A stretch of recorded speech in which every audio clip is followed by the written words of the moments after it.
want to talk to you about the five stages of grief: denial, anger, bargaining, depression, and acceptance. And Donna in our audience said to me a little while ago, well, I don't want to accept anything because, well, that means that we're, you know, that we're going to lose the country. And I think a lot of people may feel that way, that that's acceptance.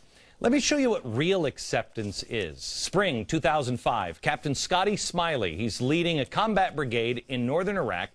They were looking for car bombers, and his platoon rolled up next to a nervous-looking man in a suspicious-looking car. Last thing Captain Smiley saw was that man's face with his hands in the air. That's when he set off a massive bomb, sending shrapnel through Captain Smiley's eyes and into his brain, leaving him partially blind, leaving him completely blind and partially paralyzed. The suicide bomber took his sights, but he didn't live. He didn't live. I'm not sure if Captain Scotty Smiley wanted to live at the time himself. He's here to share a remarkable story. He is the Army's first blind active duty officer and also the author of Hope Unseen. Also joining us is his wife, Tiffany. Hi, guys. How are you? Thank you. I have to tell you, I was out, you're at West Point now, and we had some guys from West Point, was it last week or 2 weeks ago, and I took a bunch of the cadets out to dinner, and your name came up.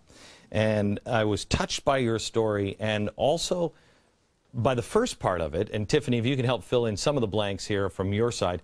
But, Scotty, you were angry when you were very angry, and you didn't even recognize God or anything else, right? No, I mean, my life, in my opinion, was taken from me. And it's hard for anyone to deal with that. We had gone into Scotty's room before his eye surgery and asked him to pray, or just, you know, if he would join us, and he said, I don't know who God is anymore.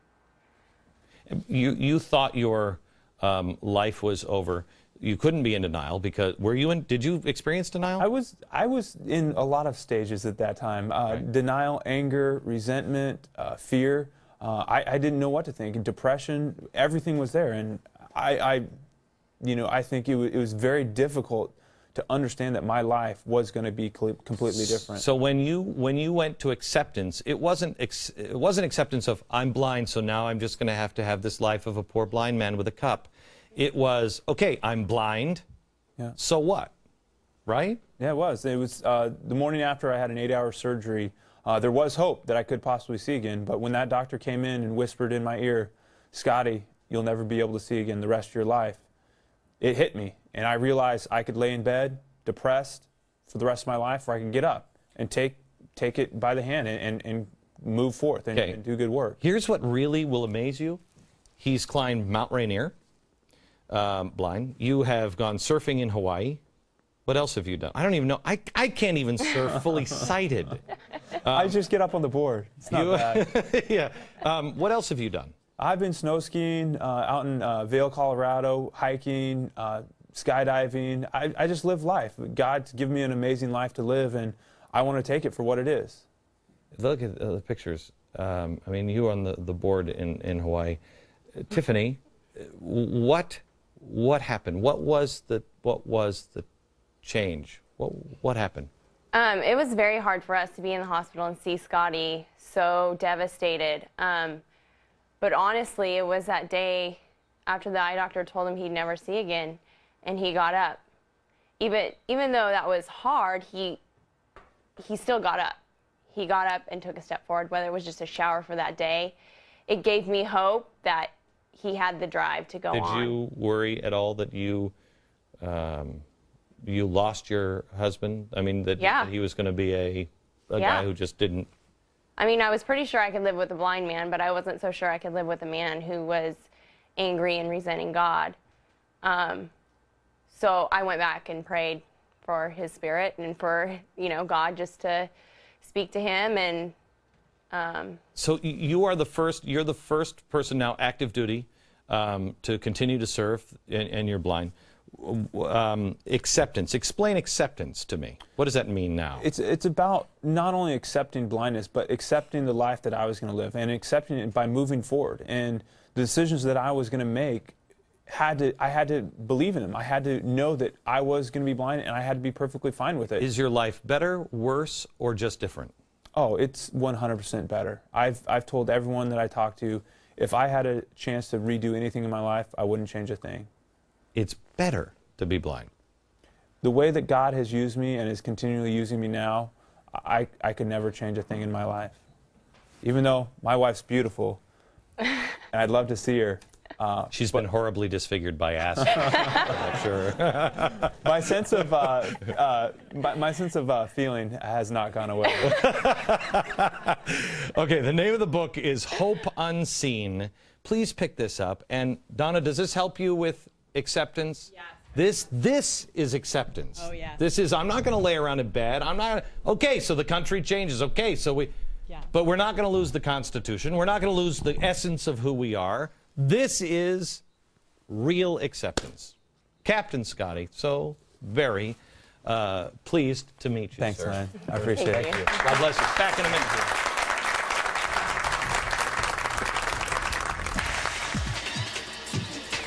America is at a crossroads, and there is a clear and simple choice. Do we choose to just look at the stars? Do we choose to look back? Or do we do what every great generation has done in America in times of trouble? Look ahead. Dream about what we are going to become, not worried about what we are. Look forward. Look west. Look to the heavens. Look to God and make your choice.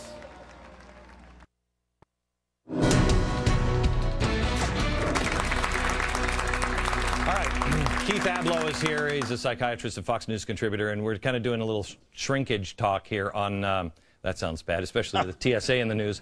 But we're doing a talk a little bit about the country and the 5 stages of grief: denial, anger, bargaining, depression, and acceptance. Where are you, and how do you get to acceptance?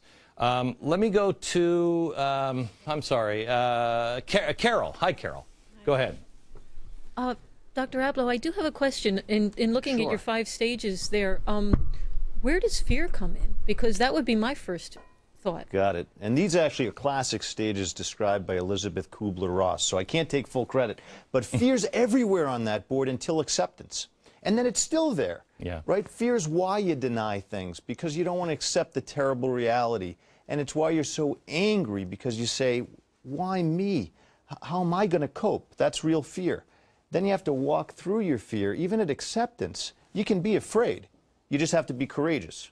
What I found is that almost every person to a one that has experienced some sort of tragic grief, the first words out of their mouth are, what am I going to do now? I think that is the feeling of confusion, being lost. That's where great leadership comes in too. By the way, we inspire each other. People don't dwell on these things normally, but that's a miracle. That's right from God. How does one person, a man or a woman, inspire not only a family, but what happened with Captain Scotty in this very room? Mm-hmm. He inspired a group, but he could inspire a nation. And these things happen. People appear when we need them to say, no, we're going to fight. I will tell you that even at acceptance, and you just touched on this, Keith, even at acceptance, there is real fear. There is real fear because you don't know what's coming. And that's why I put the 40-day and 40-night challenge together, because without a firm reliance on divine providence, you're trapped in fear. For me. And that's what Scotty Smiley was just saying, that it was God that pulled him through. If you don't know, firm reliance on divine providence, if you don't know that God has the plan, that just do what I ask you to do, just stand where you're supposed to stand. If you don't know that, I don't think you survive. I really don't. We've talked about Moses and the burning bush, right? And God says to him, go, talk to the Pharaoh, have him release your people. And he said, who am I to do this? Right. And it's beyond, I mean, think of Moses. Think of Moses. Pharaoh and Moses with a stick. And he did it. Back in just a second.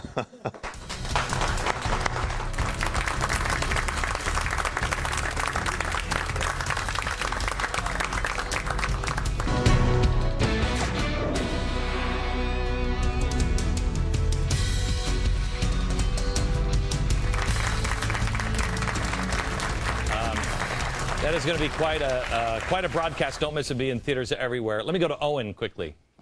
Before we were talking about acceptance and how if you're there you can move on. But with all the laws that have been passed recently, both under Bush and Obama, where do we go from here to get some of them changed either, or what's the process? I mean, you have to look back to the past. That's why look back to Martin Luther King. There were lots of laws about white drinking fountains only. Look back to Gandhi. Look what he did. There are many ways to skin a cat. The successful ones are the ones where people understand, oh, it's not just me. Go ahead, beat me in the head. It's not me. Millions more are behind me. And the harder you beat, the more you try to stuff me into this box, the stronger you make all those behind me. So go ahead, beat me in the head. I am not afraid of you. Everything. From the TSA, everything. They are trying to make you afraid. Oh, I don't want to go through that. I don't want to do that. No. I'm not playing your game. That's what they do. They intimidate and cause fear. Have no fear. Have faith. That's what conquers it. Stories help us. And certainly Captain Smiley's does. I'm going to risk your anger and tell the audience a little bit about you. You called me hours after your diagnosis that you were losing your vision. Yeah. And you didn't say, Keith, oh my God, what am I going to do? You said, Keith, is there anything that you think I'm not seeing? Is God trying to tell me something? That's the kind of acceptance we're talking about. Luckily, he said, no, I don't think there's anything you're not seeing. You're looking at yourself in the mirror every day naked. You might be burning the retinas out yourself. I'm not sure. Back in just a second. Before we leave tonight, I want to show you a community that has been under an awful lot of pressure lately, and they refuse to forget the real things to be thankful for: family, friends, God, and country. This is the first community in the country. This is Plymouth, Massachusetts. Every year they hold America's hometown Thanksgiving celebration. They don't have any corporate sponsorship. It does not cover it anywhere. It's just a core group of organizers and volunteers who raise money to put on the parade from small donations. The theme this year, personal and private charity. We spoke to the executive director of the parade, Ollie De Macedo, and Pastor Paul Jaley, the parade historian, about the parade. Watch. We try to depict the story of Thanksgiving in the history of America chronologically in a parade. We try to tell the story, the things that I think are really important to our history.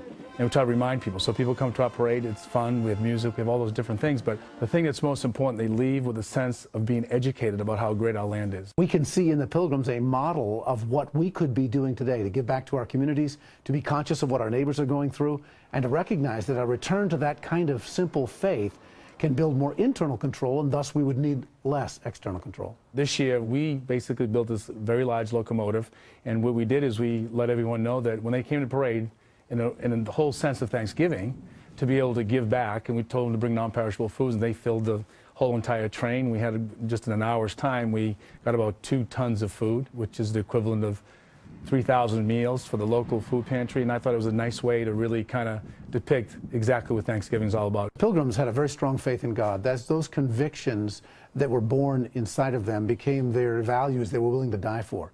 And even when things were very difficult, they would voluntarily share with one another.